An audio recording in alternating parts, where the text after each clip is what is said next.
Hello everybody, welcome to my layout room where it's always a sunny day under the palms in Miami. In today's episode of Ops 101, we'll be having some fun working the switchback at the end of the Downtown Spur.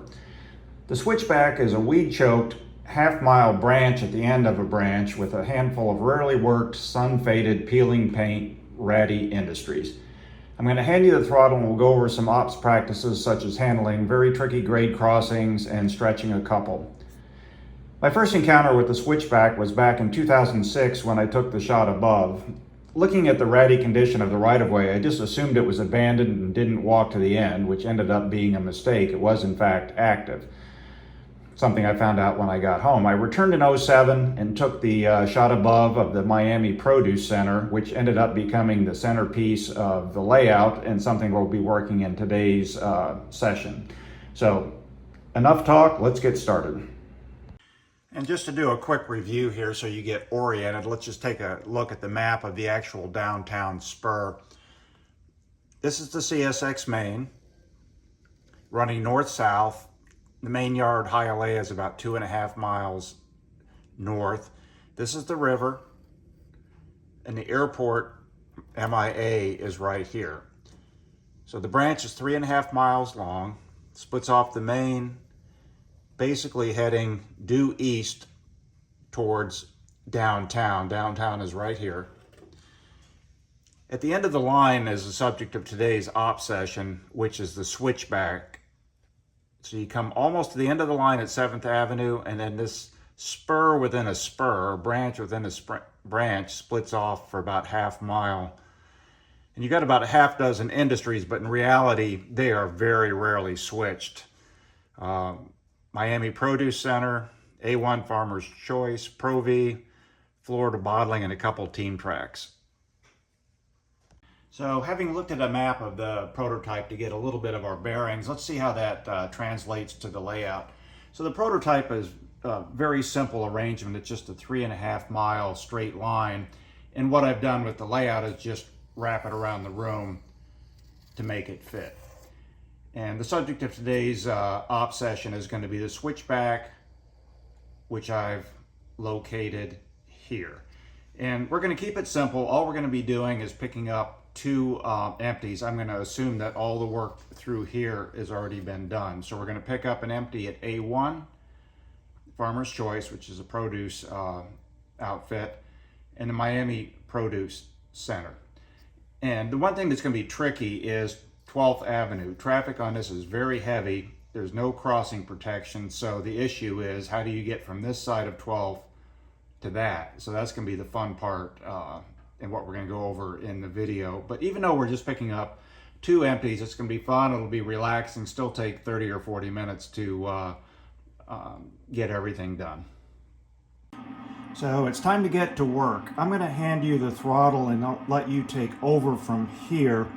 We're going to assume that he's already worked the western end of the line and he is now approaching the runaround siding at the very end of the branch. So he is crossing 12th Avenue, which is one of the busier arteries in Miami.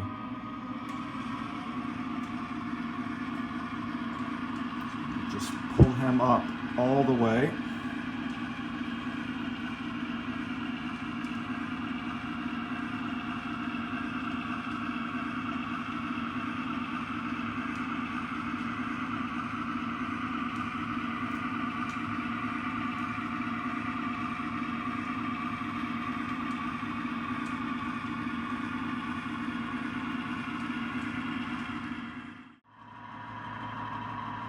We're going to be pulling up to 11th Avenue here, taking it slow.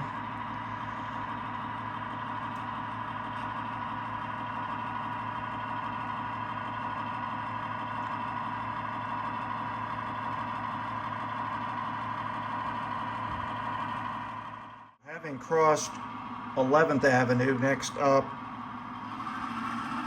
is 10th, so I'm going to pull him up here and stop just short of 10th.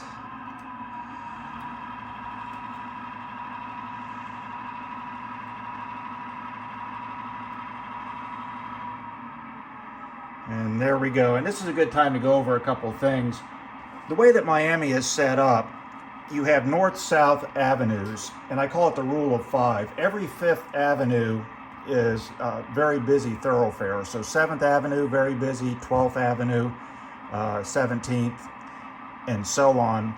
The streets in between, the intermediate avenues, really are not as busy. So the question comes up, if you have a long train and you're doing some work, what do you do about blocking the grade crossings? So what CSX does is they keep every fifth avenue, the busy ones, clear. They don't block those. But the ones in the middle, they pretty much treat the motorists with a sucks to be you attitude. They will block them for easily an hour. People just have to go around. So in this situation, we're now at the end of the branch, or at the end of the siding, and we need to cut the locomotive off. And I've talked to professional railroaders about this subject a number of times, and it's like, the question is, Miami is flat as a pool table. Do you still set the handbrakes when you're going to be away from the train for a while? And the response is always the same. Yes, rules are rules. You need to set the handbrakes. So what we would do here is set the handbrake. It's a short train, so 1 handbrake per 10 cars. So ask for 3-step, you go in and you set the handbrake. And then once that's done, we can then cut the locomotive off to do his work on the switchback. So let's see if we can get this done.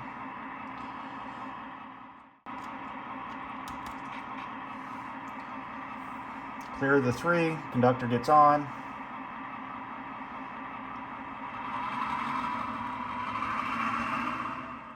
So we're approaching the end of the branch here. Let's see if I can speed him up a little bit. You can still see the runaround siding paralleling in the back a little bit.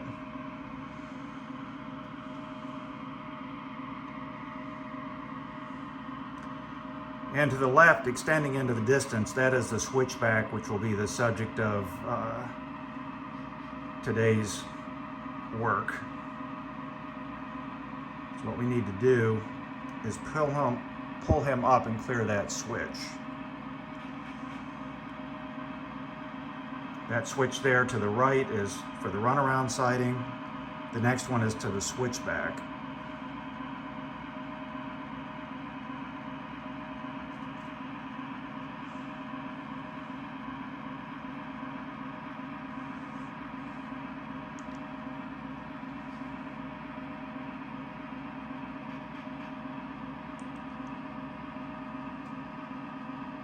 And that should do it.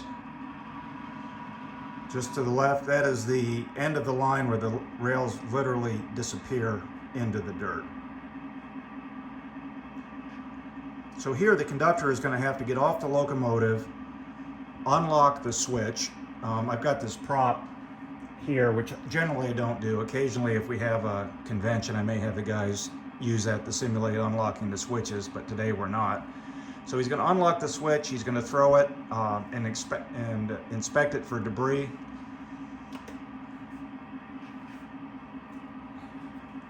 And then head down the switchback.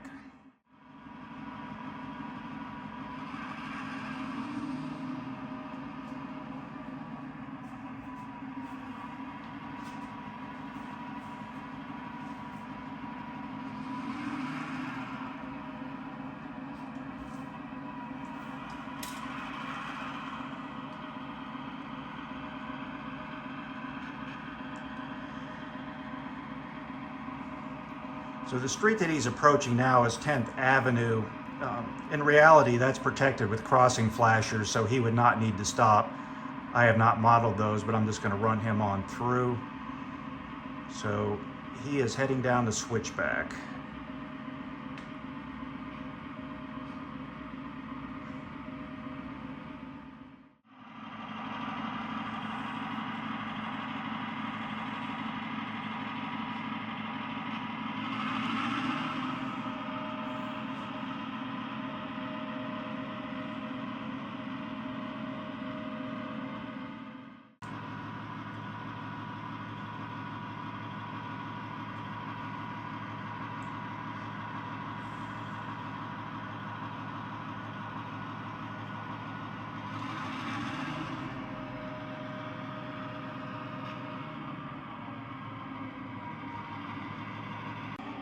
So the 11th Avenue grade crossing in this area is a very, very lightly traveled roadway with crossbucks, no flashing gates. And I suspect what they do, from what I've seen in the past, is creep up to the intersection with the conductor on the pilot, stop, he looks both ways, and then signals the engineer to go through. So let's just see if we can do that here.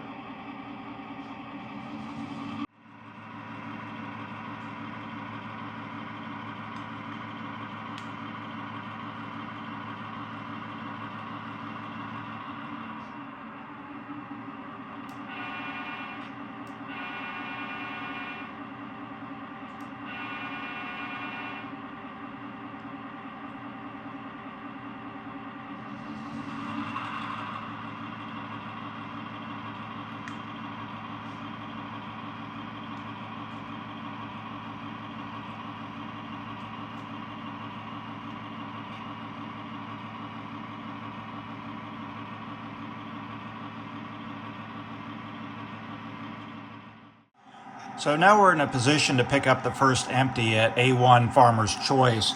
And this is one of the points I wanted to make in the video, an interesting operational practice to incorporate into your sessions. It's very subtle, but when I explain it to you, you'll see why they do it.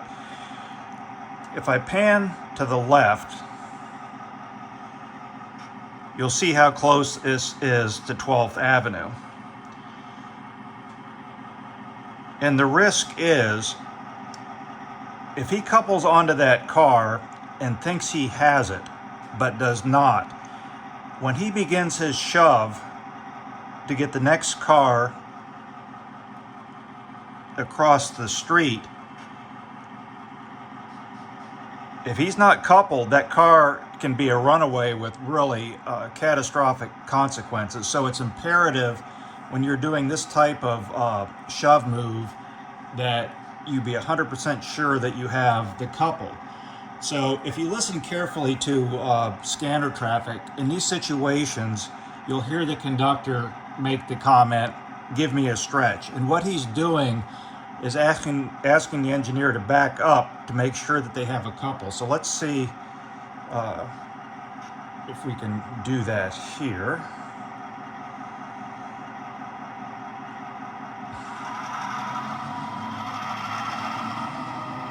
Pull him in.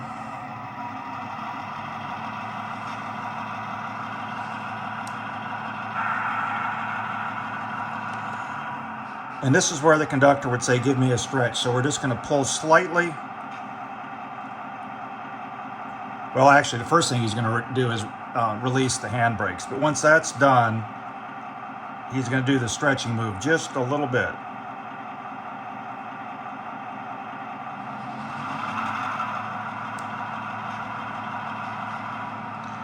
Like that. So now he knows he has the car, and we can proceed safely across 12th to get the next one.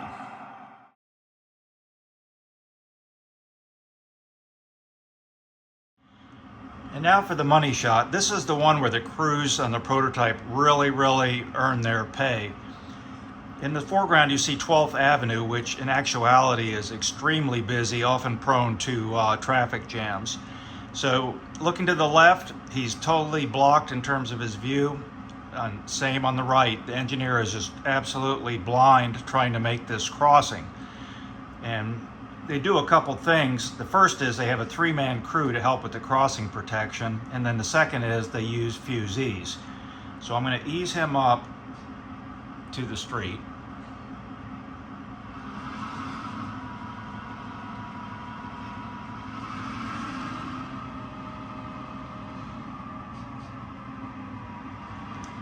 And we're going to stop him there. At this point, you have 2 crew members. They're both going to get out to protect against traffic, and they're going to set the fusees. So I'm going to flip the switch to do both of those. It's not real visible on film, but there's one there.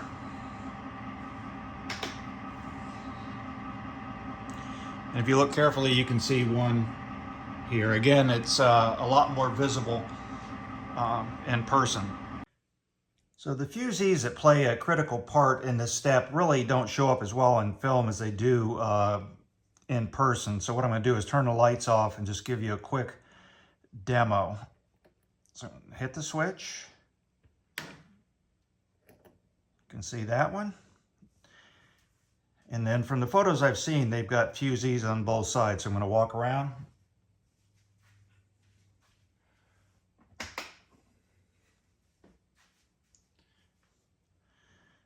And there you can see both fusees in operation. So you've got a crew member on both sides protecting against traffic. You have the fusees out, and then they need to hurry up and get their job done. So he's going to come across.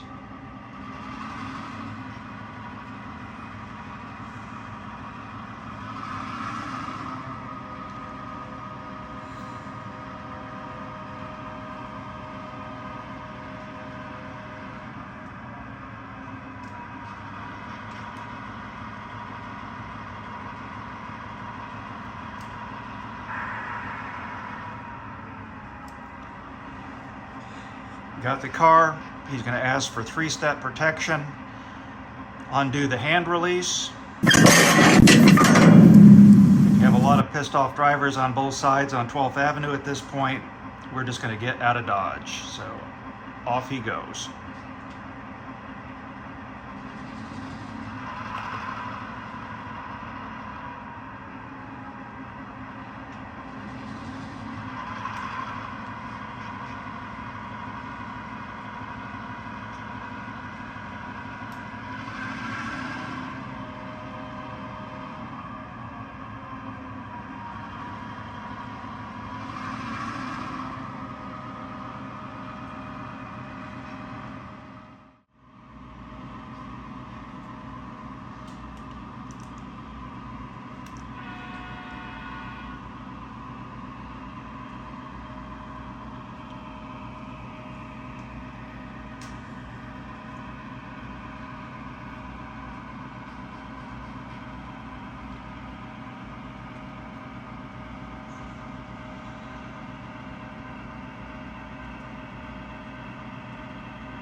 So the conductor gets out, realigns the switch,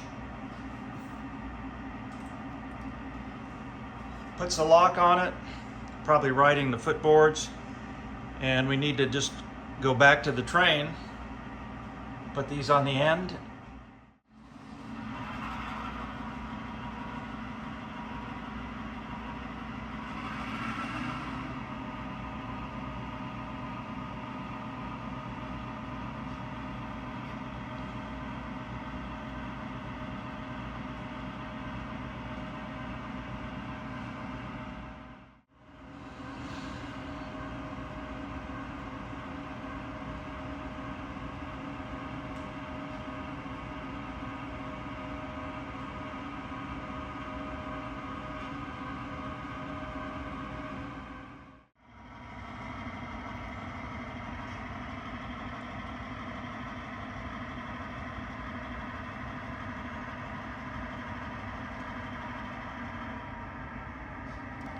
So now we're all set. We have the empties back on the train, and the engine needs to cut loose and go around on the runaround track and then pull it back to the yard. But keep in mind, two things need to happen.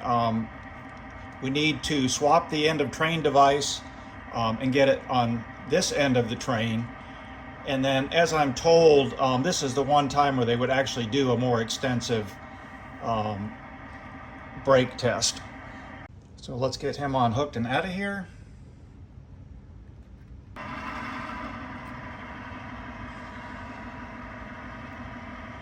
He's going to run around his train.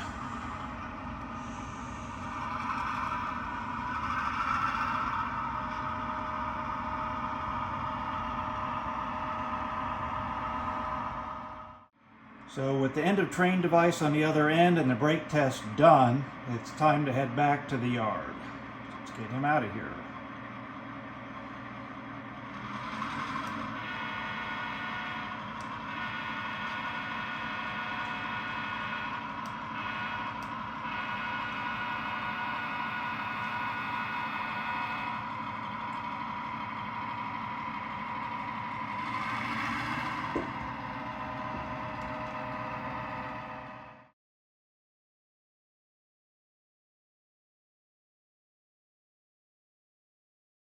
So we're going to do a quick tour of the industries on the Switchback, none of which see much service. I mean, some of them maybe once a year, every 6 months. First up, going east to west, is Florida Bottling here. And an interesting note is they also use this area as a team track. So often a car will be spotted here that has nothing to do with Florida Bottling, and then small vendors will unload the boxcar from this side. It's kind of an interesting twist. Is Providora Giron, and I've only seen on one occasion a car spotted here. Tom Komoski drove by one time and we saw something there, but that's exceedingly rare. Also, they do use this side occasionally for team tracks, so a car will be spotted here that has nothing to do with Pro V, and they'll unload it from this side. As a interesting Hollywood twist, this exact scene did show up on an episode of Burn Notice. You can see the actors walking up the tracks in front of it. That was season 1, episode 6 of Burn Notice. Here we have A1 Farmer's Choice. Didn't see a lot of traffic, but maybe once a quarter or so you would see a car spotted here. At the very end of the Switchback is one of my favorite industries on the layout. It's the Miami Produce Center, where boxcars or reefers would shoot across 12th Avenue and either be unloaded into the warehouse, or it would also almost work like a team track facility and they would unload them from the other side. I'm going to apologize in advance for the shaky camera, but to put things in perspective, I'm just going to give you a little walkthrough of the entire Switchback. So here we are on the east end, and I'm just going to take a little walk around the layout and pan.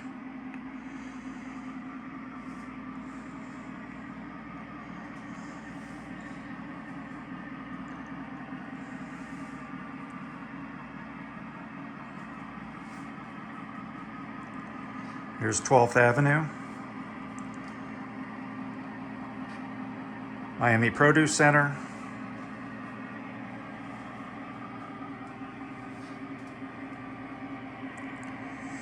See if I can lift up a little bit so you can get a shot of the whole thing. So now we're at the extreme west end. I'm going to walk back to the east. Give you a view of the other side of the buildings.